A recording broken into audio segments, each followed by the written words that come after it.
airspace, but they are grossly underreported. These sightings are not rare or isolated, they are routine. Military aircrew and commercial pilots, trained observers whose lives depend on accurate identification, are frequently witnessing these phenomena. Parts of our government are aware of more about UAP than they let on, but excessive classification practices keep crucial information hidden. All right, unidentified aerial phenomena, what he was referring to, but the fact that it was Ryan Graves himself, a former Navy pilot, you don't mess around with these guys. They're not prone to like exaggeration or crazy thoughts. He carried a little bit of gravitas. I'm honored to have him with us right now. Ryan Graves, good to have you. Happy to be here. What was the reaction you got in general? In other words, you wanted to share this information. You wanted to get it out there. Congress is eager to get it. What did they say afterwards? Well, it wasn't even what they said afterwards. It was even what they said during the hearing. I think it came out pretty clearly during the hearing that they didn't fully appreciate the national security and aviation safety implications of having unknown objects operating within our airspace. Did they have any knowledge as well that, like I was surprised in listening to some of the exchanges where they don't have the power to go ahead and visit some of these facilities? And I thought to myself, well, these are U.S. congressmen and all that. So that was weird. Were you surprised by that?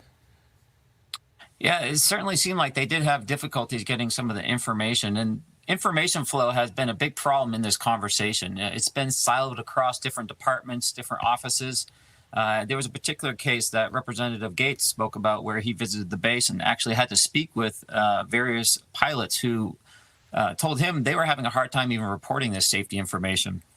So let me ask you, you've been asked so many dumb questions here, and I'm going to extend that. But the one is this idea of what you saw and whether it was from out of this world or from our world, and it's just the sophisticated machinery or equipment or weapon systems that might, God knows, even be ours or China's or Russia's, but not from another civilization.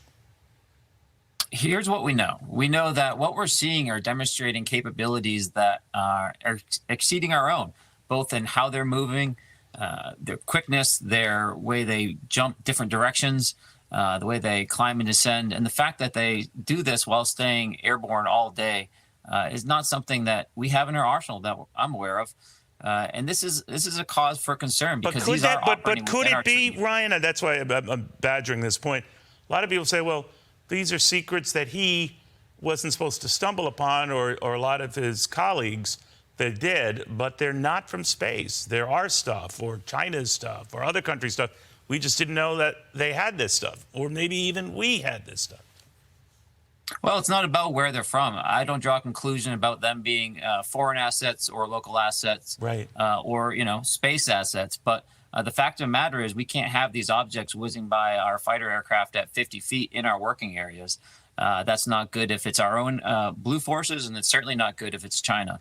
All right, so others have identified seeing objects that could not have been, at least from what we've seen on this planet. Now, you didn't take that leap, but that was my interpretation of some others.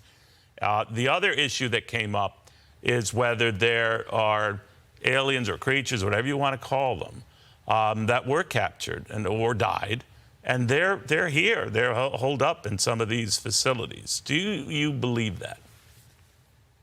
Well, that was the essence of Mr. Grush's testimony today that he gave under oath. And I think it's important to remember that he was tasked specifically in order to investigate these types of claims as a member of the UAP task force. He was the person charged for looking for this information, and he's now testifying before Congress what he found. Do you think, Ryan, they are still here? They're alive and well and still among us? That's not an answer I have. I wish I knew. But if they were, would that worry you, given the technology you discovered? Well, I think we need to treat it just like any other issue for national security. We need to be able to identify unknowns. We need to be able to understand if it is an adversary. If it is something that doesn't fit a category of one of our adversaries, then I think we need to have the intellectual curiosity and integrity in order to look at this agnostically and not draw conclusions about where it could be from or what its intent is. Have you gotten any brushback, or those who laugh at you or dismiss you or saying, oh, there goes Ryan again? What do you say? Well, not really. This isn't a topic that I've been interested in before being exposed to it. Right. And I don't really draw any conclusions, again, about where these are from and add that cultural baggage to it. We're simply identifying an unknown, and we're looking to better understand it. I actually chair an engineering organization at the American Institute of Aeronautics and Astronautics called the UAP Integration Committee, and we work to produce technical solutions for reporting and for detecting these objects that will then promulgate to industry. We've had scientific panels at the Aviation 23 conference last June, and we'll have another at the Ascend conference, the space conference in October. And so there are real solutions we can provide for this. We just need to look at the data earnestly and objectively. Yeah, it was the way you presented yourself and even the way you explained things just now that added to your credibility. And I think gravitas. Ryan Graves, thank you very much. Demonstrate a level of dysfunction in our government that would be pretty historic. Although that could be likely also, right? When you think about the stealth bomber, the B-2 bomber, the Manhattan Project, there is a culture of trying to keep quiet what the American military deems an advantage. Could it be that we are developing things, or private corporations are developing things with the government or on their own that they don't want us to know about? Well, one easy way that we could help open up some transparency on that would be to have some clarity on the classification security guidelines that dictate exactly what parts of a UAP are classified and which are not.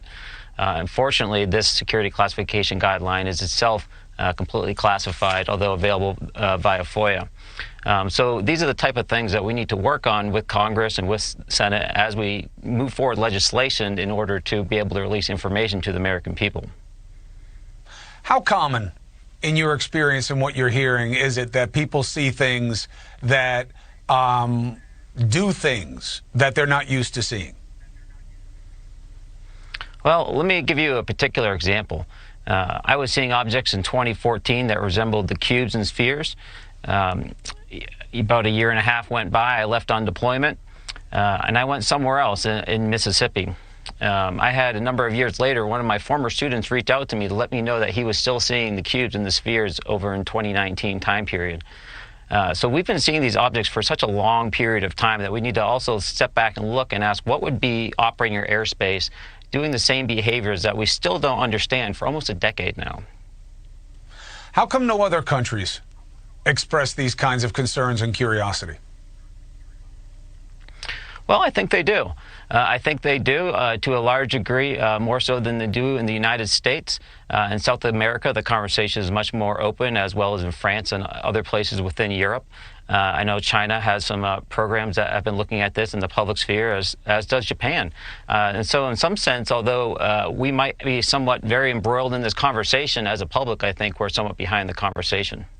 My next guest is the former Navy pilot who testified at that hearing earlier this week. Ryan Graves joins me now. Ryan, good to see you. Did the witnesses this week say things that corresponded to your experience?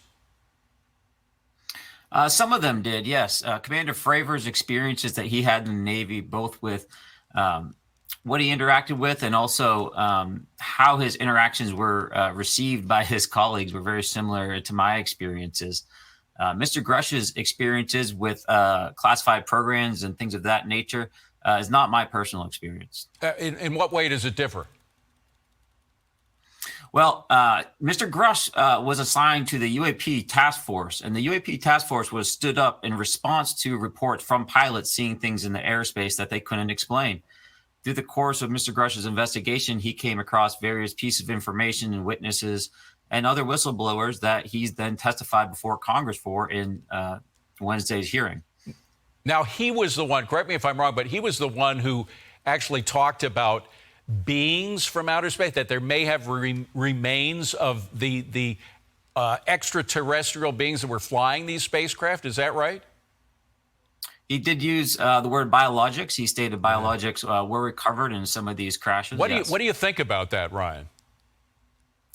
That's a big claim. And again, that's not my personal experience, but he seemed very confident that he could provide various pieces of evidence to Congress in a closed session. And Congress seemed very interested in receiving that information. So I would suggest it's now in Congress's hands, or will be soon, in order to be transparent with the American people on this. Now, he also claimed, of course, that they had some pieces of the spacecrafts themselves.